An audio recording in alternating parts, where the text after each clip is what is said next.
Assalamualaikum warahmatullahi wabarakatuh. Pak Prabowo Subianto adalah reinkarnasi dari Presiden pertama Insinyur Soekarno, teman-teman.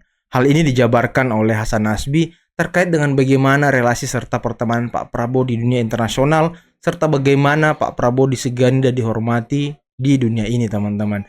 Dan kalian harus sebarkan video ini agar para pembenci Prabowo itu semakin tahu dan paham seperti apa karakter kepemimpinan Pak Prabowo Subianto. Oke, tanpa perlu berlama-lama lagi, mari kita simak videonya berikut ini. Kalau menurut saya Pak Prabowo ini sangat mengerti konteks global justru. Maksudnya justru titik keunggulan Pak Prabowo adalah dia sangat mengerti konteks global. Koneksi internasional dia itu rata-rata bukan koneksi yang baru-baru tuh. Koneksinya dia yang lama-lama itu penentu kebijakan.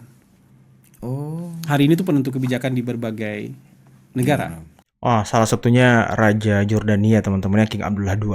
Yang dia kenal misalnya kenal personal pada segala macam. Konco lawas. Konco lawas itu penentu kebijakan. Jadi kalau Mas Anies juga banyak teman-temannya di internasional, tapi itu pusat studi. Pusat studi. Cendekiawan yang bukan penentu. Sama IO seminar ini bukan penentu kebijakan gitu misalnya. Seminar ya kan.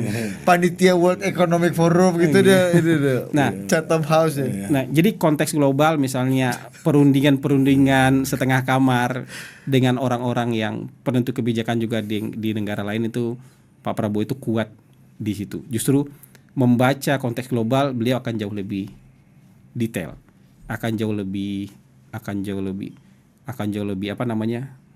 mungkin jauh lebih presisi. Iya sih, apalagi beliau mantan militer ya kan, yang mungkin sudah menjangkau berbagai negara, belajar dari berbagai negara. Menurut saya akan jauh lebih presisi. Ada ciri khasnya Pak Prabowo, dan itu ciri khas ini mirip dengan Pak Jokowi. Nasionalismenya luar biasa. Jadi berusaha untuk melindungi kepentingan dalam negeri dari keharusan-keharusan untuk comply dengan aturan-aturan lembaga internasional akhirnya mengikat tangan kita sendiri itu mereka semangat untuk mempertahankan national interest itu pasti sangat tinggi. Agak sama barang ini. Agak sama nih.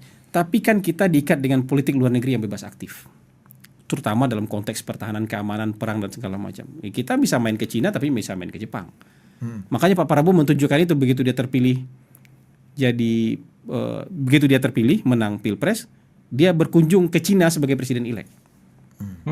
Tapi habis dari Cina dia datang ke Jepang. Ya. Itu kan kode buat Amerika. Gue nggak cuma ke Cina. Oh, Jepang nih Amerika dianggapnya gitu lah. Gue Ya. nggak cuma ke Cina, tapi gue juga ke Jepang. Tapi ini juga sinyal, gue nggak bisa diatur juga. Wow. Gue datang pertama ke Cina, gue bersahabat juga dengan Cina. Tapi gue juga mau bersahabat dengan Jepang. Kita tidak mengikuti mau siapapun. Ini mirip-mirip seperti prinsip dari Soekarno, teman-teman ya. Mau datang ke Rusia, dilarang Amerika, bahkan sampai ditutupin pesawatnya. Dia mau ke Amerika dengan menggunakan pesawat Rusia, teman-teman. Wah, ini mirip-mirip lah Soekarno dan Pak Prabowo ini. Tapi kita juga nggak mau ngelawan orang siapapun. Karena kita mau bersahabat dengan semuanya. Ya. Kita mau membangun, kita mau maju. Kita musuhan sama orang, kita nggak bisa maju lah. Ini kayak gitu-gitu. Nah, termasuk juga misalnya dengan organisasi-organisasi internasional ini. Kalau menurut saya kalau itu kan organisasi punya statutanya masing-masing tuh, Bang. Kalau itu kemudian memberatkan Indonesia harus comply dengan berbagai macam regulasi yang akhirnya membunuh ekonomi kita sendiri, saya yakin Pak Prabowo nggak approve tuh. Oh gitu, Bang. Saya yakin juga Pak Jokowi nggak approve tuh. Karena semangatnya proteksi ini, Bang. Iya. Ya mungkin ada beberapa menteri yang ingin, wah kita buat inilah, ada show terakhir kita lah apa, gabung OECD misalnya. Tapi di OECD itu banyak regulasi-regulasi misalnya ya, yang harus misalnya udah barang jadi boleh masuk di sini bebas misalnya, nggak ada perlindungan lagi terhadap misalnya orang-orang manufaktur dalam negeri misalnya. Iya kalau kayak gitu kan semangat akhirnya untuk gabung ke sebuah klub kepentingan nasional kita, misalnya kepentingan nasional kita yang terganggu, ya ngapain gabung di klub itu? Terabaikan jadinya kan. Tapi kalau masuk ke sebuah klub memperkuat positioning kita, ya nggak apa-apa. Tapi masuk ke sebuah klub buat diinjak-injak orang, atau dimanfaatkan buat kita ya kan? jadi bulan-bulanan, buat jadi dibully orang, ngapain kita gabung di klub itu kan, gitu pikiran gitu. Menurut saya dalam konteks itu positioning Pak Jokowi dengan Pak Prabowo sama itu. Mungkin adalah 1-2 menteri yang ingin meninggalkan legasi lah, pamer lah, kita bisa gabung OECD, tapi kan syarat dan ketentuannya nggak bagus buat Indonesia nih. Ya bebasin aja barang jadi masuk, nggak ada pembatasan-pembatasan. Nah itu mah kita negara-negara maju itu aja industrinya masih mereka proteksi, masih mereka lindungi. Negara maju yang tiap-tiap teriak pasar bebas itu, pasar bebas dia ngomong ke orang, di dianya sendiri nggak bebas. Apalagi kita ini. Nah, inilah mungkin yang dikatakan oleh Pak Prabowo, ya negara-negara Barat, Eropa itu pakai standar ganda selalu teman-teman ya. Merangkak begini terus tiba-tiba kita ikut-ikutan juga teriak sama mereka pasar bebas kita iyain juga ngomong dia. Ya bebas silakan, barang Anda bisa kompetisi dengan barang kita kok. Tewas orang kita. Dia udah bisa lari, kita baru merangkak terus disuruh adu lari 100 meter. Kayaknya Budi nggak setuju ini bang. Gitu. Dia pro pasar bebas. Iya. Dia suka yang bebas-bebas dia. Iya. Dia suka yang bebas-bebas. Sementara moodnya Pak Jokowi itu juga itu bang, ya, hilirisasi, stop ekspor nikel gitu-gitu Kan tuh. percuma itu hilirisasi. moodnya.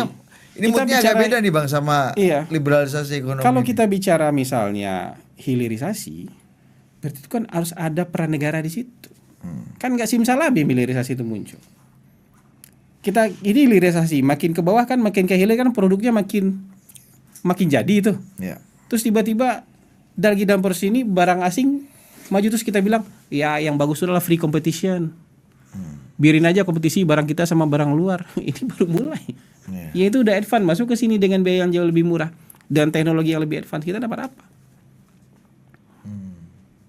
Dapat, makasih. Begitu manufaktur kita hancur negara kita. Orang bicara bohong, kita bicara hilirisasi. Ya kan? Ya, terus kan mikirnya kayak gini aja. Oh kita nampung barang dari luar aja lebih gampang. Kalau importir lebih suka ini nih. Dan importir ini bisa lebih kuat daripada pelaku industri ini. Oh ini pelaku rente ini bang. Margin depan bang ini. Cepat kan? Kalau industri itu bangun 2 tahun mungkin nanti BP 10 tahun. Iya. Importir bulan ini modal, bulan depan udah BP. Berarti akan terjadi deindustrialisasi lebih dalam lagi dong bang. Nah, itu bisa likuidasi kementerian tuh kalau gitu. Gabung-gabung kita ke klub-klub yang menyusahkan ini bisa ini kita tuh bisa ngurangi kementerian kita satu, nggak usah ada menteri industri kalau gitu. Kan gunanya ada menteri perindustrian itu untuk menumbuh, menjaga, mensupport dan fasilitasi industri tumbuh. Kalau nggak ada lagi yang perlu dijaga ngapain? Iya. Ngapain ada? Iya. Ada kementerian itu. Meskipun kan ini keren bang, apa Klub-klub ekonomi maju ini kan. Karena gini bang, kalau lagi baca-baca bang, kita ini selamat dari global economic crisis 2008. Iya. Kemarin juga kita pertumbuhan lebih cepat karena kita less integrated dengan ekonomi global. Iya. Jadi Kita tuh nggak harusnya kan kalau kita mau tumbuh Itu lebih cepat harusnya kita kita harus lihat berintegrasi dengan Iya, ekonomi iya. global Mantap lebih juga dalam bacaan lagi. ente ini kan. Iya, Iya, keren. baca dari Dia bacanya Basri bagus aja. nih. Tapi kalau menurut masuk itu memperkuat positioning oke loh. Tapi masuk untuk FOMO itu ngapain? Nah, kita ini korban FOMO ini. Iya juga ya FOMO nih. Ini korban FOMO Korban gunanya buat FOMO, kita ya nggak kan? tahu kita juga ikut di sana itu kita nyaman apa enggak? Akan nyusahin kita apa enggak gitu. Diajak ngobrol juga belum tentu. Diajak ngobrol itu tuh anak baru di ospek dulu gitu kan. Suruh bayarin makan siang 3 kali. Iya Bang, kita FOMO ini namanya gitu. Tapi kalau itu misalnya tuh organisasi kita support Anda. Jadi Anda kalau gabung Anda butuh apa? Kita support semuanya. Ah itu menguatkan. Tapi mana ada hubungan internasional begitu? Tapi kan keren. Gabung sini Dinda, nanti abang tanggung kan. Iya, ada tuh. Itu jelas itu nggak apa-apa itu. Iya, tapi agak susah begitu tuh. Di dunia internasional Enggak nggak ada kayak Tapi gitu. kan gini dunia bang, perabang-abangan aja tuh. ya, itu bicara legacy juga kan. Pak SBY kan melegasikan kita masuk paguyuban G20 ini kan. G20 ya. Ya kalau Pak Jokowi juga punya legacy yang agak sama kan apa salahnya bang? Tapi kan juga prosesnya nanti ini berapa tahun prosesnya kan kita dimagangin kan lama ini 2 tahun mungkin 3 tahun magangnya. Enggak di zaman Pak Jokowi juga kan. Iya. Ospeknya lama ini. Sebelum diterima jadi anggota kan di ospek dulu nih lama Habis ini. itu bayat lagi kan. Iya bayatnya lama ini prosesnya kan nggak gampang. Nggak kejadian bulan depan kan ini gitu. Ospeknya. Meskipun diputusin kita gabung apa enggaknya, tanda tangannya Presiden Jokowi. Iya misalnya kan ada proses ospeknya nggak sebentar nih proses ospeknya. Ada ospek dulu. Di ospek dulu Di kita geng jadi calon klub ini anggota ini kan gitu. Gitu. Ini lebih sadis daripada geng motor ospek ini. Ini kayak klub persaudaraan yang di Amerika ini pakai beta dan apa gitu ya. Gitu. Jadi ya nggak. Tapi kecuali kalau itu memperkuat kita apa segala macam oke lah. Kalau cuman kita masuk terus kita dipaksa terima barang orang, atas nama free competition. Iya. Bahasanya bagus free competition, tapi yang baru merangkak suruh kompetisi yang bisa lari ya nggak free competition namanya. Itu pentingnya kata-kata affirmative action itu di sana. Perlindungan itu kan affirmative action itu perlindungan. Dan yang paling terpukul industri dalam negeri nanti bang. Pelaku industri Iya, dalam negeri. apalagi UMKM ya kan. Menurut saya ya. Kita akan menggabung sekarang industri dalam negeri yang tewas menurut saya. Jadi Pak Jokowi harus lebih bijaksana dong dalam membubuhkan tanda tangan kita gabung OECD apa enggak gitu-gitu bang ya. Maksudnya Ya, termasuk juga tapi diskusi menurut saya lebih beliau dalam pikirannya dengan presiden beliau terpilih. pasti inilah solid lah. Kalau untuk soal gini-gini solid lah. Gitu. Ada usulan-usulan ya dia tampung aja. Tapi kalau pikiran gini dia solid lah. Yang nggak solid soal apa bang? Apa? Pak Jokowi. Iya. Ya nggak tahu kita. Tapi kalau dalam urusan nasionalisme ini solid lah. Saya yakin kalau urusan nasionalisme beliau solid. Solid beliau kalau urusan nasionalisme itu solid lah. Orang kementerian berapa kali acara ini mana nih kementerian ini janji mau pakai produk dalam negeri belum pakai juga. Iya. Rumah sakit tuh. Yang ini waktu belum itu. pakai alat dalam negeri belum. Itu dibelejetin sama Pak Jokowi Ini ya, satu-satu TKDN dibuka ya. ini mana ini? Yang waktu rumah sakit. Berkali-kali solid lah soal itu tuh. Konten lokal ini kan TKDN ini kan. Iya, belum. Solid lah dia tuh solid. Ketua TKDN-nya paten bang. Nah. Jenderal Luhut Panjaitan. Iya. Bisa kena maki sama Pak Luhut kalau Walaupun misalnya kita juga harus akui misalnya TKDN ini nggak bisa pukul rata.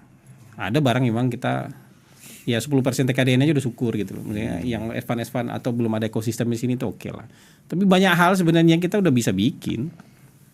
Orang pameran-pameran teknologi segala macam tuh Indonesia standnya stand robotik, stand AI, stand segala macam yang udah canggih-canggih. Maksudnya kita sanggup juga kayak gitu. Tapi memang harus kita akui aja beberapa ada ekosistemnya belum ada di kita ya nggak bisa kita pakai TKDN.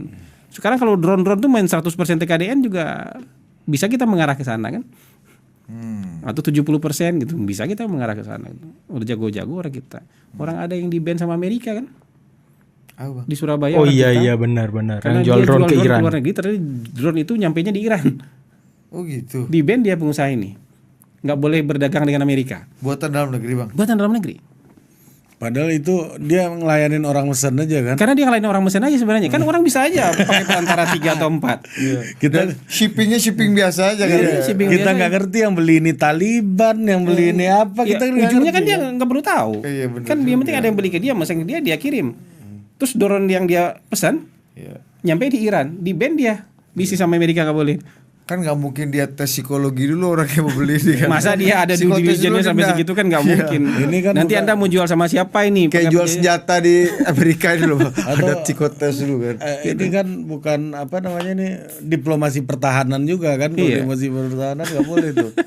Nah, ini bisa begitu tuh gitu. Jadi kita tuh bayangin kita ada orang kita yang jual drone ke luar negeri. Perkara itu nyampe di mana kan bukan urusan dia. Tapi ada yang kena ban sama Amerika. Nggak boleh bisnis sama Amerika dia. Nggak boleh jualan dia sama Amerika akhirnya gitu. Kocak.